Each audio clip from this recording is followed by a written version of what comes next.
My traffic book right here, and if you read down below, public note, public servant officer, it pretty much says to him, when a cop pulls me over, you're losing potato chips. But when a cop pulls me over, the first thing I do is I ask him, what's your emergency and how may I assist you? And he's going to ask for my driver's license and insurance or whatever. And I said, well, before we go there, I need you to fill this out. And I take that sheet of paper out of there and hand it to him. Before we can go any further, you need to fill this out. Once he reads this, it already puts him on notice that I'm not playing games with him. And then you open up the book, and that is so poignant. And here's the case I won against Harris County. Harris County, I always take my name out because I'm not going to give my name until you can give me what's called, and police always call it, it's RAS. What's your RAS? And they automatically assume I'm a cop because I'm using their lingo. And what RAS stands for, reasonable articulable suspicion that I've committed a crime.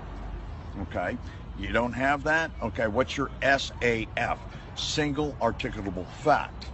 Well, you don't have that either? Okay, you've just basically said that there's no reason to pull me over because you haven't seen a crime. Okay, here's the case I won against Harris County. You can see the stamps and date, and they ended up buying me a brand new Porsche 911 Turbo all-wheel drive convertible with them pulling me over and letting me spend a night in jail. So, and here's the lawsuit, and I've got these for everybody to see, and you can see that it's all put together, and there it is, signed by the DA and stamped, showing they lost the case. And they lost it, and they paid and you I sued them. And what did you win? $250,000 for a night in jail. And then Supreme Court says no license necessary to drive an automobile public highways. Now these are all documented. So what this is called stare decisis. Okay, we're running a case that's already been won in the Supreme Court, and they're in violation of their oath of office when they don't pay attention. My license plate doesn't give you, if you look at my license plate, the license plate alone says I'm not in commerce. Now, if I have a license plate like this car over here and that car over there, they all have license plates. License plates mean I'm engaged in commerce. I'm not engaged in commerce. This doesn't give them the authority to pull me over because they see that. Where do you see that I'm engaged in commerce? What gave you that suspicion that I'm engaged in commerce? You have the right to travel freely unencumbered, and that's all in the law. And when we look at the law books, Supreme Court has already ruled on this. And you go back to what is a license, and I want people to do their own homework. Go read the case of Murdoch versus Pennsylvania, or read the case of Shuttlesworth versus the city of Birmingham, Alabama. These are showing that you don't need a license. A license is to do something that is immoral, that's sanctioned by the government, like a 007 license to kill. Okay, that's immoral. They need to be licensed by the state. In other words, they're protected by the state on that.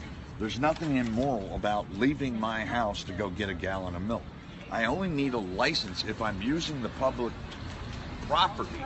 The roadways are public, and they're paid for by the gas tax, okay? They're not paid for by traffic violations. So when you get into the law, this is what scares most cops, and I'm gonna get to it here if the wind would stop for 1 second. This is what most cops don't like, because they don't know it.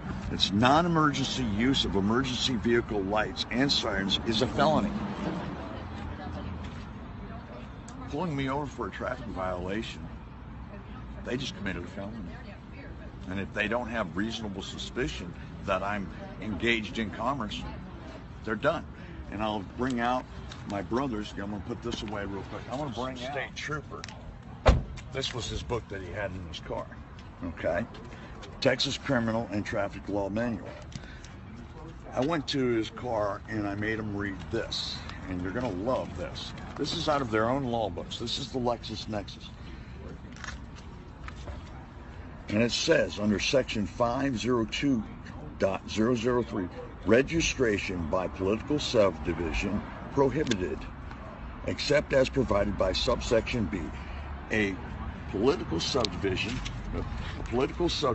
of this state may not require an owner of a motor vehicle to register the vehicle, pay a motor vehicle registration fee, or pay occupational tax or license fee in the connection with the motor vehicle. This section does not affect the authority of a municipality to, right here, license and regulate the use of a motor vehicle for compensation. So if I'm not engaged in compensation, being paid to go from point A to point B, I don't need a driver's license. I don't need to register my automobile. And it is an automobile. What about Massachusetts? All traffic codes are pretty similar because they're all federal. They're pretty much the same. Is that a copy of Massachusetts? Yeah. It's got, you can online? You can find it, and I will tell you, go to like Amazon or eBay and buy a used one. My brother had to pay $300 for this book. Okay, and then you look at it here. Imposed a permit fee or street rental charge for the operation of each motor vehicle, okay, used to transport passengers for compensation. So who needs a driver's license? A taxi driver? Anybody that's engaged in making money using the public property. My traffic book, right?